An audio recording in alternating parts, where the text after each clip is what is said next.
Bienvenue au programme Demandez à la Cour.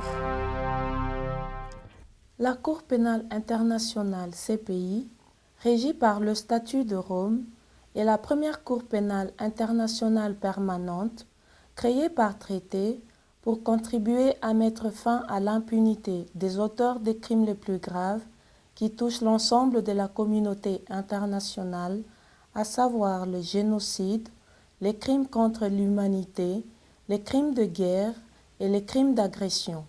Il est actuellement signé par 121 États parties. Son siège se trouve à La Haye, aux Pays-Bas. À ce jour, 15 affaires sont ouvertes devant la Cour, dont 6 sont au stade du procès. Cette situation font l'objet d'enquêtes dans le cadre des situations au Kenya, en République centrafricaine, au Darfour, Soudan, en Ouganda, en République démocratique du Congo, en Côte d'Ivoire et en Libye. Dans ce programme, la population de la République démocratique du Congo a demandé à la Cour. Dans votre exposé, vous avez dit que la CPI, il n'existe pas de peine de mort dans la CPI. Vous l'avez encore répété tout à l'heure ici. Moi, j'aimerais savoir pourquoi. Est-ce que c'est compris dans le texte des statuts de Rome ratifié par les pays membres, ou bien ça vient des Nations Unies? Parce que il y a des pays qui sont membres où les institutions, dont les institutions judiciaires acceptent le procès dans la peine de mort.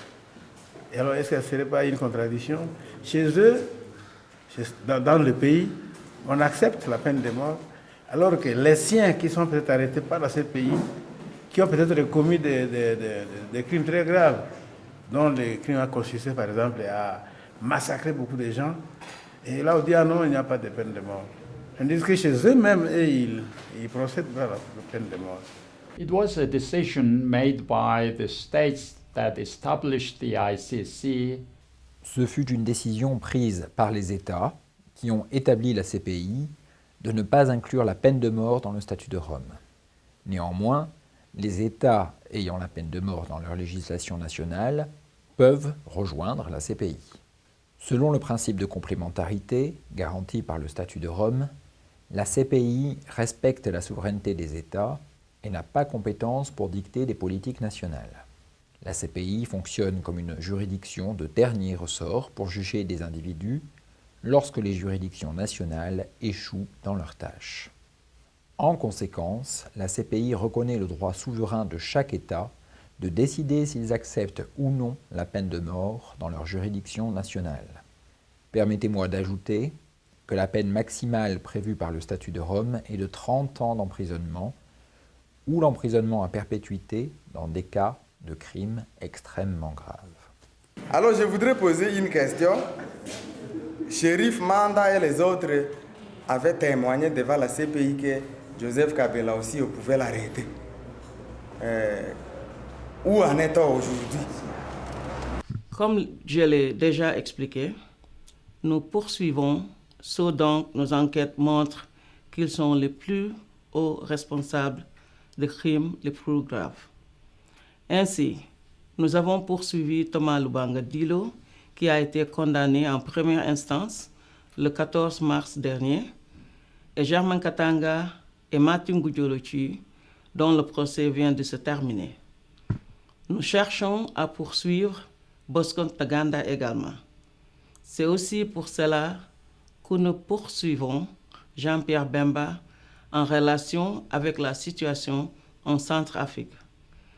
Nos choix de poursuite ne sont pas dictés par ce que peut dire un seul individu appelé à témoigner devant la Cour dans une affaire ou une autre. Ils dépendent de l'ensemble de notre travail d'enquête dans une situation donnée. Est-ce que la CPI a prévu aussi, parce que selon la justice congolaise, nous connaissons, il y a la peine dans des prisons ou soit les amendes. Est-ce que la CPI a prévu aussi les amendes pour les retenus ou bien les gens qu'on a déjà jugés? Et combien on peut fixer cette amende. Je vous ai encore écouté, vous avez parlé les biens qu'on peut confisquer. Il peut y avoir que le monsieur, tout ce qu'il avait bénéficié, après son arrestation à la CPI, les gens ont tout récupéré. Et sa famille ne semble rien trouver aussi jusqu'à aujourd'hui quelque chose. Est-ce que dans ces cas-là, quand il manque à donner quelque chose à la CPI, qu'est-ce qu'on prévoit pour lui encore? Est-ce qu'il va seulement aller en prison sans donner autant autre chose? Et troisièmement, est-ce que la CPI s'intéresse aussi à des crimes économiques? Les crimes relevant de la compétence de la Cour sont le génocide, les crimes contre l'humanité, les crimes de guerre et les crimes d'agression. Les crimes économiques n'entrent donc pas, en tant que tels, dans la compétence de la Cour.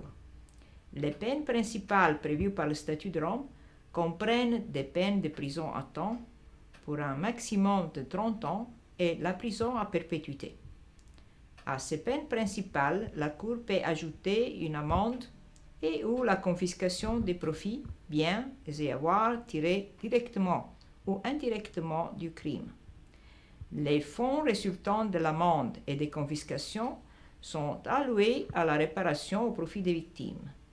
Pour cela, encore faut-il toutefois que le condamné dispose de moyens identifiés et accessibles.